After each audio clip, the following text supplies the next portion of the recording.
Good morning. I'm Professor Flagg, also known as DeVaughn Simper. I am a vexillologist of 30 plus years, and this is Unfurling History.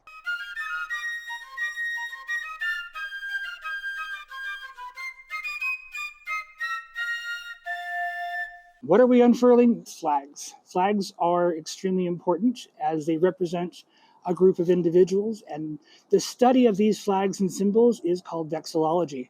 That was coined by Whitney Smith in the early 60s as he worked with his local city to make sure that the flag was properly taken care of in his area. And it has grown to a rather large organization of vexillologists, those of us who study flags. There's about 1,000 of us across the country, but only 4 of us that do this professionally. So vexillology is a complicated word. Vexillologist, vexillographer, vexillophile, which sounds really strange.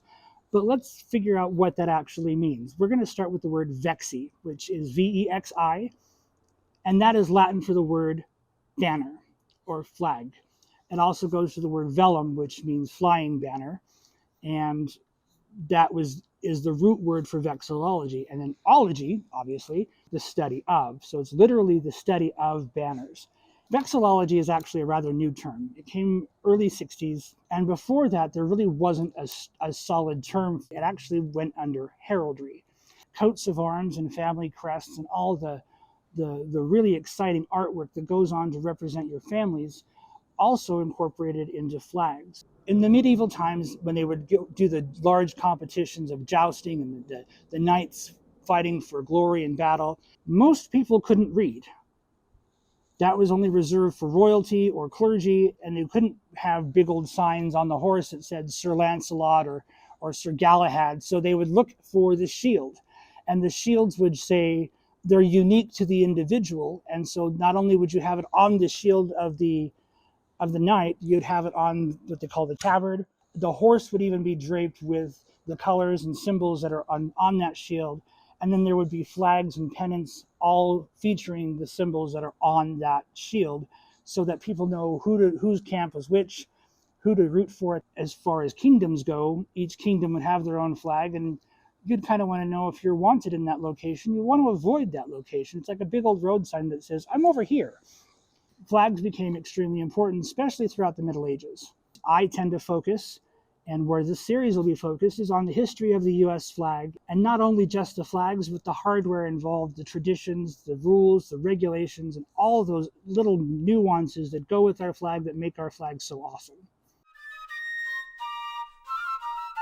When I worked on the Utah Flag Commission to design our new Utah flag, my biggest role was to make sure we didn't duplicate any other flags, because the hardest part of flag design is making sure that we're not duplicating somebody else's design.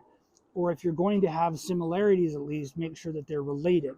Otherwise, you'll end up tying yourself to a cause or to a country that you may not necessarily agree with. That's happened quite a few times throughout history, particularly with Poland. If you took the flag of Poland and turn it upside down, you have the flag of Indonesia. If you turn it sideways, you have the flag of San Marcos.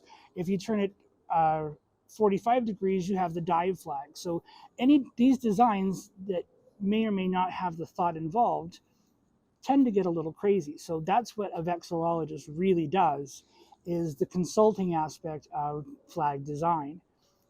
Now, the other piece is the rules that go with it, because we want to treat these flags with respect. We want to make sure that they're taken care of properly according to traditions and the laws, regulations, and it's important to understand which laws are applicable. In the United States, there are actually 3 sets of rules that we have to be aware of. There is a military set, there is a civilian set, and then there's an international set, and none of them talk to each other. There are inspirations between the 3, but none of them actually talk to each other. Now, most people look at me and they go, why on earth should you bother? And the answer is, I started collecting when I was 8 years old. There was a Cub Scout requirement that said start a collection. And I was absolutely an eager Cub Scout. I was absolutely loyal. And so I started my collection. Little did they know that those of us that are a little on the spectrum tend to go a little overboard, and nowhere in that requirement does it say stop. So here I am 30 plus years later. I'm still collecting flags, And I'm at over 1,700 flags in my collection, almost one of the largest flag collections in the country. And that ranges from the little itty bitty flags you find on your cupcakes for the 4th of July, little flags like these, to really giant flags like the 30 by 60s you see at most car dealerships. The biggest thing that I find very helpful, and I have kept this mantra since I started, is to know the stories and the history of every single flag in my collection. Now, you're looking at it going, wait, you just said you have 1,700 flags in your collection. How could you possibly know that? And I'm often teased by my wife, how is it you can know all that history and all that information, but you can't tell me where your keys are? That's going to happen. That's just a hazard of the job. And I find it's actually important to understand where we came from. Why are these symbols so important, and why does it even matter? Most people don't know. They look at the flag, they see it every single day, and they don't realize that the thing that can unite our country is flying right over our heads. We don't need to have all these extra peripheral flags to divide us even more. We have one flag. Other countries have two different flags. They have a state flag that is used only by the government, and then they have a variant that is only used for the general public to use. And so there's a definite division there. We are one of the very few countries that has one flag, and it doesn't represent the government, it represents the people. By taking care of that flag, even if we don't agree with the politics going on, or our neighbors down the street are annoying us, or whatever, we are still one country. We are still one people. We all have the same common goal for our country to succeed. Understanding why our flag exists is absolutely critical. We hope you'll join us again for another video in this series called Unfurling History.